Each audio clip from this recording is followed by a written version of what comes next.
यूं तो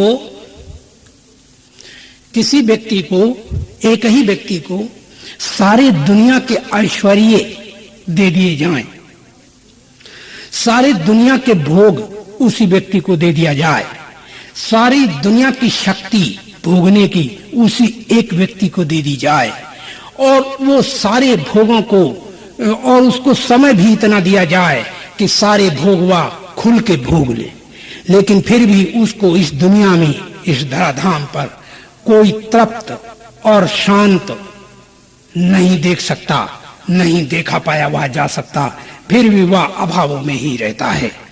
इस अभाव की निवृत्ति कर्म, उपासना अथवा भोगने से अथवा त्यागने से नहीं होती। ये अभाव की निवृत्ति जब भी कभी होती है तो केवल ज्ञान से होती है कि कोई वस्तु हमें नहीं चाहिए, वस्तु से चाहिए और वस्तु से जो चाहिए वह आनंद है और वह आनंद सत्य चेतन ज्ञान स्वरूप है और उस सत्य चेतन ज्ञान स्वरूप आनंद को अगर हम इस जब ढूंढे तो हमारा अपना स्वरूप निकला, हमारा अपना आपा निकला और वो आपा हमको अपने आप में पहले ही प्राप्त है। इतने ज्ञान से तो पत्नी से चाहिए पत्नी नहीं चाहिए, पुत्र से चाहिए पुत्र नहीं चाहिए, अल्लाह गॉड नहीं चाहिए, अल्लाह गॉड से चाहिए, राम कृष्ण नहीं चाहिए, दुर्गा गजानन नहीं चाहिए और सरस्वती की जो शक्ति दुर्गा है वो भी हमें नहीं चाहिए, उससे चाहिए और उससे चाहिए जो वह है आनंद और वह आनंद हमारे को पहले ही प्राप्त है। इसलिए हमें इन सब की किसी काल में न जरूरत थी, न जरूरत पड़ेगी, न होगी और न अब है। ऐसा ज्ञान जिसको होता है वह तो हमारे पास पहले ही है, फिर हमको इन सब बातों के पीछे भागने का क्या अभिप्राय हो सकता है। तो जब इस अभिप्राय से उठने के लिए अगर हम मनुष्य जन्म में नहीं आए, नहीं गए और मनुष्य जन्म में उसको नहीं जान पाए, तो फिर आपकी जब गधा घोड़े बनेंगे, जब हम हाथी और ऊंट बनेंगे, तो याद कर लेना कि अगर ऊंट बन गए ना तो जब बोरे ढोगे तो 10-10 मन के बोरा ढो तो बिन मौत मरो। इसलिए याद करना कि तुम मरोगे जरूर रो रो के। इसलिए समझा देता हूं कि तुम इस जगह मत आना, ऐ दुनिया वालों मत आना। यहाँ जो है सदा सदा क्लेशों से रहित प्राणी नहीं हो सकता। आइए अपनी जगह। हम तुम्हें समझा रहे थे कि अभाव की निवृत्ति केवल ज्ञान से होती है, कर्म उपासना साधना और किसी भोग से नहीं होती, किसी वस्तु व्यक्ति के पाने से नहीं होती, बल्कि वस्तु व्यक्ति को ये जानना कि इनमें कोई वस्तु व्यक्ति नहीं है और वह हमारे अपने अंदर है। तो हमें जब जरूरत ही नहीं है इनकी, तो हमारा अभाव सदा सदा के लिए निवृत्त हो गया। और निवृत्त होने के बाद हमने देखना है कि दुनिया वाले लोग कहते हैं, जैसे कहते हैं कि हमारा गुरु पूर्ण है, कोई कहता है हमारा भगवान पूर्ण है, कोई कहता है राम पूर्ण है, कोई कहता है कृष्ण पूर्ण है, कोई कहता है अल्लाह गाद पूर्ण है, कोई और कहते बाकी सब अपूर्ण है। तो हमने आज ये देखना है, ढूंढना है कि पूर्णता हमारे पास है या नहीं। तो आइए इस बात को समझाने के लिए हम तुम्हें एक बात कहते हैं और वो तुम ध्यानपूर्वक सुनो। जैसे हमारे पास 1 रुपया है, तो जब 1 रुपया है तो हमारे पास 1 रुपया पूर्ण है, और जब हमारे पास रुपया नहीं था तब भी हम पूर्ण खाली थे। तो पूर्णता तब भी थी जब रुपया नहीं था, क्योंकि पूर्ण खाली थे। अब पूर्ण रुपया वाले हैं, और जब रुपया के 100 पैसे हैं तो 100 पैसे में 10 पैसे हमसे किसी ने ले लिए, तो हमारे पास इधर 90 पूर्ण रह गए और उधर 10 पैसे पूर्ण रह गए, पूर्ण हो गए। तो 10 को 2 जगह बांट दो तो 5-5 जब पहुंच गए तो वहां 5-5 पूर्ण है। और जब रुपए को 2 भाग कर दिए तो 8-8 आने हो गए, तो 50-50 पैसे पूर्ण है 2 जगह।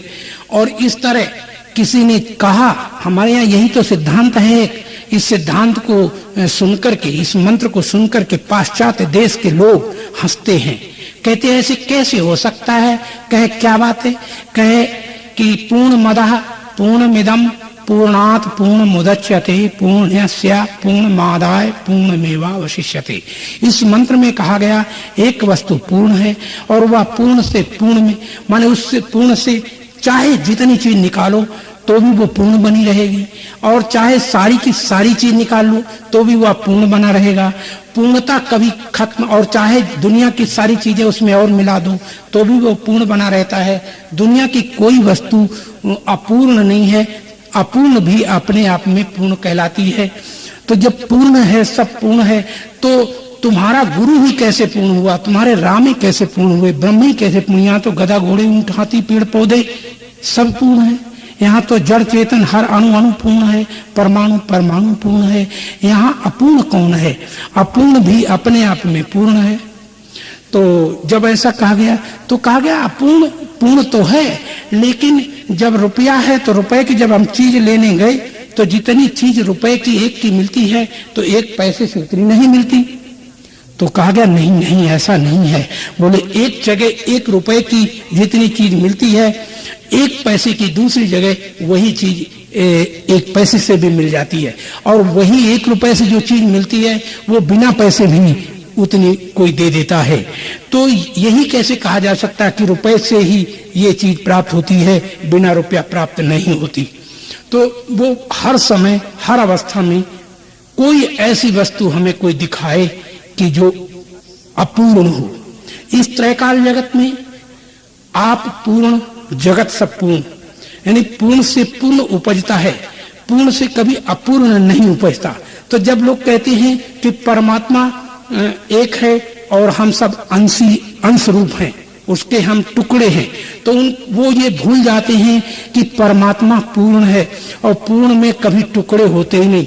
तो अंश अंशी भाव जहां लिखा गया है कि परमात्मा का अंश जीव है, तो वहां पर ये युक्ति जानना चाहिए कि परमात्मा बिना नाम का था, तो जब बिना नाम का था तब वो पूर्ण था, और जब नाम वाला हुआ तब भी वो पूर्ण हुआ। तो जब कोई ने कहा कि राम एक वचन है तो उन्होंने कहा ठीक, और अंश बहुवचन है तो बहुवचन में आएगा, तो हम कहेंगे कि जब बहुत अंश हो जाते हैं तब भी वो पूर्ण होता है, और जब एक वचन में रहता है तब भी वो पूर्ण होता है। बोले कैसे? तो उसने कहा कि जब एक नाम है पूर्ण, तो वह जिसके नाम रूप नहीं थे वह अपने आप में पूर्ण था, और जब नाम रूप हमने उसके रख दिए तो तब भी वो पूर्ण रहा। जब जैसे हमने कहा वो पूर्ण है, तो हमने कहा अंशु, तो अंश भी एक नाम है, अंशु एक नाम है उसी का, तो पूर्ण को ही हम अंशु कह रहे हैं, और पूर्ण को ही हम पंचम सिंह कह रहे हैं। तो वहां वो 5 नहीं है, वो एक ही है। और जब हम कहते खष्टम सिंह, तो वो खष्ट 6 नहीं है, वो एक ही है। जब हम कहते हैं हजारा मल, तो वो 1000 नहीं है, एक ही है। जब हम कहते हैं लखपति, तो वो लाख नहीं है, वो एक ही है। इसी तरह अंश अंशी भाव भी उस परमात्मा के नाम है। अंश अंशी उसका टुकड़ा तो कभी हुआ ही नहीं, क्योंकि वह अपने आप में पूर्ण है, और पूर्ण जो होगा उसका टुकड़ा हो ही नहीं सकता। और उससे जो चीज ये नियम है, ये याद रखना चाहिए कि अगर कोई पूर्ण वस्तु है उससे कितना भी चीज निकालोगे वो सब पूर्ण होगी, और जैसा जिसका कारण होता है वैसा ही उसका कार्य उपजता है। तो जब पूर्ण से पूर्ण ही पैदा होगा, अपूर्ण हो नहीं सकता। तो अंश अंशी भाव जब कहोगे तो वह अंशी कभी नहीं हुआ, वह सदा अपने आप में आप ही रहा। ये सब नाम रूप हैं और वह एक ही के हैं, अनेक के नहीं। जब हम कहते करोड़ी मल, तो करोड़ी मल एक वचन है, लेकिन वह करोड़ नहीं है। इसी तरह ये दुनिया में सृष्टि में देखें आप कि अरब खरब लो द्रव्य जो उदय अस्त लो राज, जो तुलसी निज मरण है तो आवे कौने काज। अरब खरब की द्रव्य है और उदय अस्त तक राज्य उसकी है, लेकिन फिर भी उसे मरना पड़ता है, तो फिर वो किस काम की। यहाँ तो तुम्हें जीने भर के लिए वस्तु चाहिए, सो जीने भर की वस्तु इकट्ठी कर लो, बाकी तुम्हें कोई लेना देना नहीं है। और आज वह दिन सतयुग से ज्यादा अच्छा है, त्रेता से ज्यादा अच्छा है और द्वापर से ज्यादा अच्छा है कि आज हमारे यहाँ ये नियम है कि हम जब किसी को सर्विस देते हैं तो वो सर्विस में फिर उसको हम जब रिटायर करते हैं तो उसकी पेंशन बांध देते हैं और वो जब तक जीता है तब तक उसकी पेंशन उसे मिला करती है। ऐसा किसी युग में नहीं था, न सतयुग में था, न द्वापर में था, न कलयुग में था। सब अपनी प्रजा पर कृपा करके उसको कुछ देते थे और यहाँ देने लेने की कृपा करने की जरूरत ही नहीं। जिसने काम कर लिया उसका वो पेंशन बन गया, उसमें कृपा करो या ना करो, अपनी दूर रखो, लेकिन फिर भी उसको उतने पैसे तो मिलेंगे ही जितने उसकी पेंशन बनती है। तो इसलिए ये कृपा दूसरे की जो चाहने वाले भिखारी बन करके और दांत निपोड़ते रहते हैं, दांतों से ऐसे गिड़गिड़ाते रहते हैं कि हमें दूसरे के हम भिखारी हैं, दूसरे की प्रीति के भिखारी बने रहते हैं, वे लोग इस दुनिया में सड़ सड़ करके गल गल करके मरते हैं। इसलिए हम दूसरे के भिखारी नहीं हैं। हमको कोई चीज नहीं चाहिए, हमको आनंद चाहिए और वो आनंद हमारे पास पहले है, इसलिए हम भिखारी हो नहीं सकते, न हैं न होंगे। इसलिए तुम्हें हमें सबको जग करके अपने जीवन में ये खोजना चाहिए कि हम किसी भी प्रकार से भिखारी नहीं, पूर्णता की ये हमारी आवाज। अगर दुनिया में ऐसा कोई भी प्राणी नहीं है कि जो हमें अपूर्ण वस्तु दिखा दे, अपूर्ण भी अपने आप में पूर्ण है। इसलिए अपूर्ण, वही अपूर्ण केवल कहने की फर्जी बात है। इस दुनिया में चेतन से अलग कोई जड़ वस्तु दिखा दे, वो ऐसा दुनिया में कोई पैदा नहीं हुआ। न कोई जड़ वस्तु है और ना कोई चेतन है। इन दोनों को जानने वाला कोई अलग है और वो जो अलग है वो तुम्हारा अपना आपा है और वही तुम हो।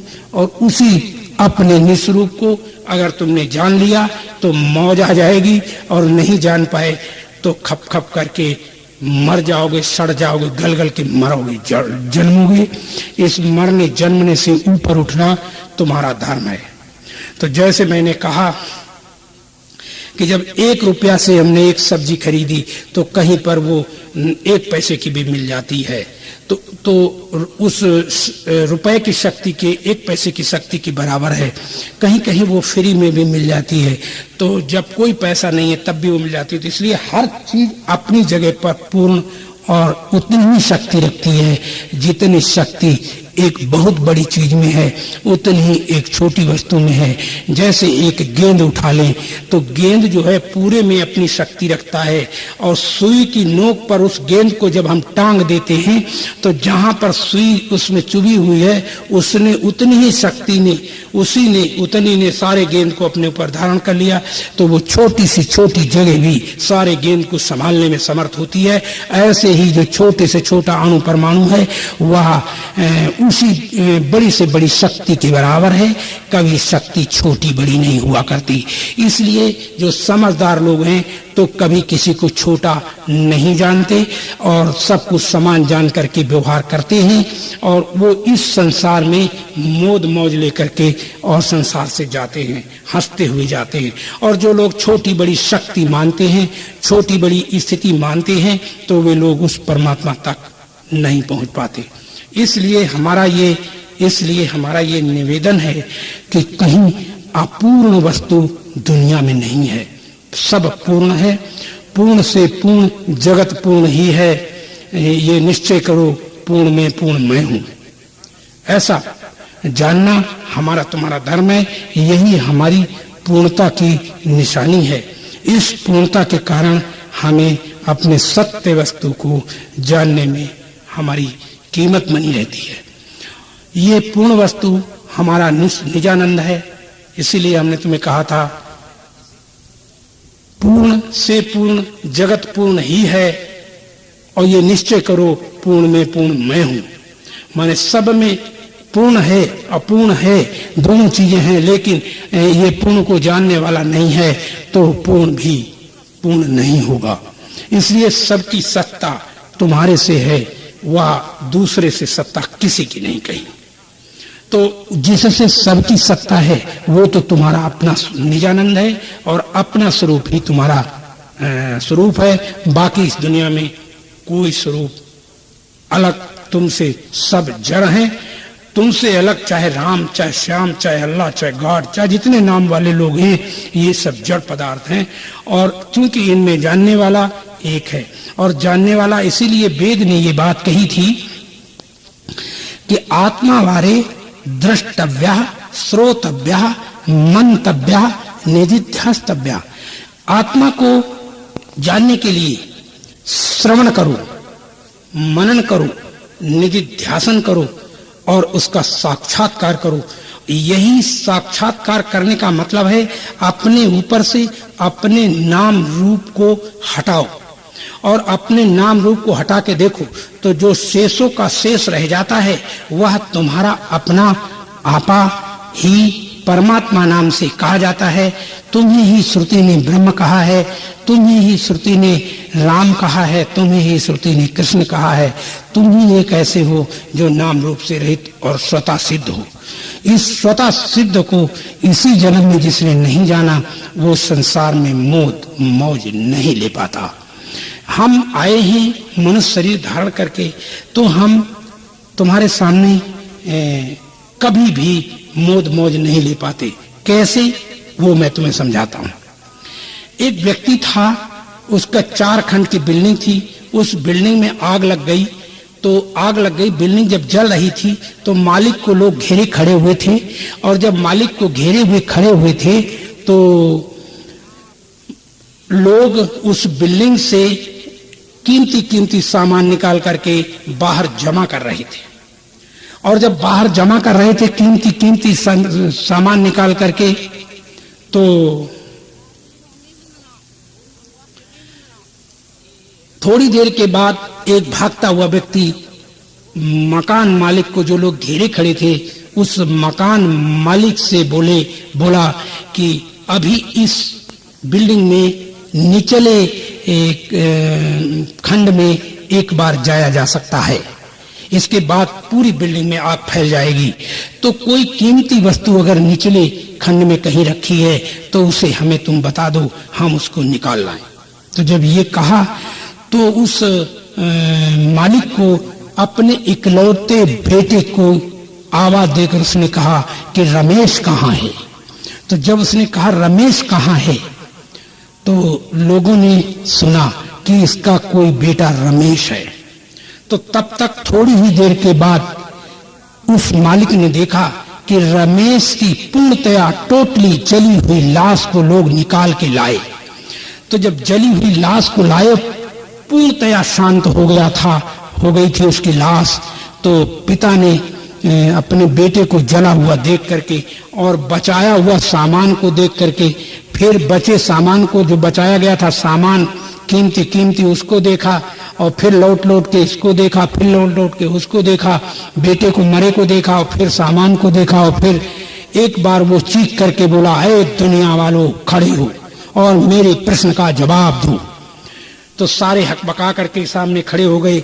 बोले क्या बात है, क्या बात है, क्या गलती हुई है? बोले गलती नहीं, मैं तुमसे ये पूछता हूँ कि जो तुमने इस सामान को बचाया है तो अब इस सामान का क्या होगा? क्योंकि भोगने वाले को तुमने जलने दिया और जो भोग पदार्थ थे उनको तुमने बचा लिया।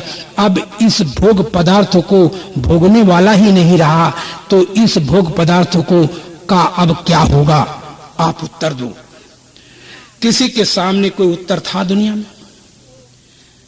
इसी तरह जैसे कि हमारे यहाँ एक संत ने कहा कि अंधों का घर अंधेर ने बड़ी युक्ति से छाया है। अंधों का घर अंधेर ने बड़ी युक्ति से छाया है। अंधे पिता और अंधी माता, अंधों का अंधों से नाता, अंधकार अंधों को भाता।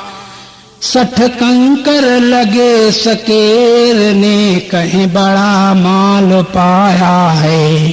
अंधों का घर अंधेर ने बड़ी युक्ति से छाया है।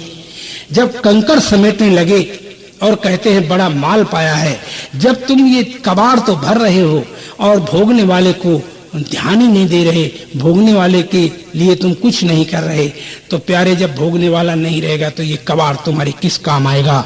इसलिए ये प्राणी पदार्थ जो इकट्ठा कर रहा है, ये कबाड़ से तुम अपनी दृष्टि को ऊपर उठाओ और उस पूर्णता को देखो कि जो सब में समान रूप से पूर्णता को लिए हुए बैठा है।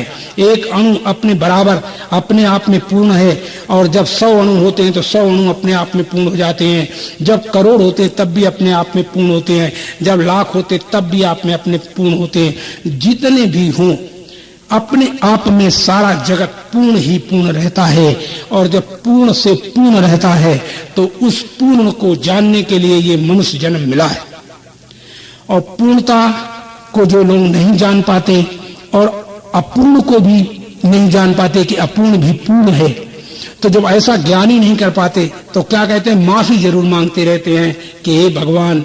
जैसे घर से चलते हैं लोग तो हमने देखा है कि दुर्गा से मैंने एक दिन कहा कि भाई क्या बात है, तुम ये सब तुम्हारे यहाँ आते हैं और तुम इनकी इच्छाएं पूर्ण कर दो और ये बार बार आना बेचारे बंद कर दें।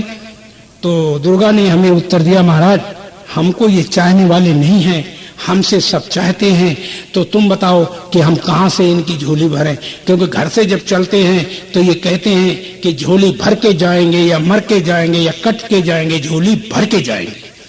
तो बताओ महाराज हम झोली कैसे भर सकते हैं, और झोली किस किस की भरे, तो किस किस का दुख दूर करें। यहाँ दुनिया दुखी फिरे प्यारे महाराज, किस किस का हम दुख दूर करें, यहाँ तो दुनिया दुखी फिर रही है।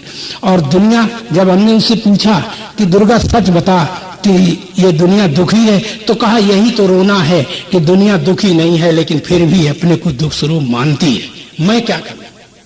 और फिर भी मेरे यहाँ सर पटकती आकर के, जबकि इसको दुख नाम की कोई वस्तु न थी न है न होगी। सारी दुनिया में दुख नाम की वस्तु होती नहीं, केवल दिखाई देती है, और जो दिखाई देती है वो केवल अज्ञानियों को दिखाई देती है, ज्ञानी इसमें मौज लेता है। क्योंकि कोई वस्तु आप देखें तो कोई भी वस्तु आप देखें तो जैसे आपने अपूर्ण कहा, तो वो जब तौला करके किसी से देखोगे तो वो तौल करके उसका वजन बता देगा, इतना वजन इसका पूर्ण है। और जब पूर्ण वस्तु ही नहीं होगी तब वो कहेगा पूर्ण खाली है। तो पूर्ण सदा बना रहेगा, सब चीज नष्ट होगी, पूर्ण नष्ट नहीं होता।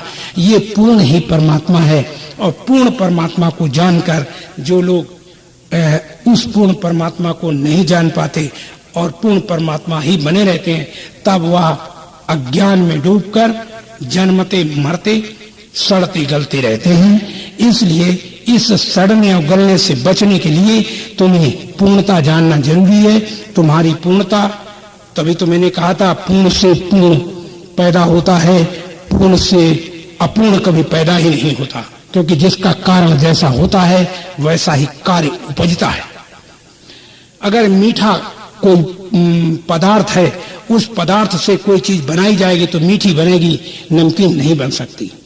इसलिए ये परमात्मा पूर्ण है और उस पूर्ण से अपूर्ण कोई हुआ नहीं। केवल अपूर्ण एक शब्द है जो भ्रांति मात्र है। इस दुनिया में कोई ऐसी चीज नहीं जो पूर्ण नहीं है। इस अपनी पूर्णता को मनुष्य जन्म में अगर तुमने नहीं जाना तो प्यारे कभी तुम उस परमात्मा तक पहुंचने में समर्थ नहीं होगे, नहीं होगे, नहीं होगे। हरिओम तत्सत, हरिओम तत्सत, हरिओम तत्सत।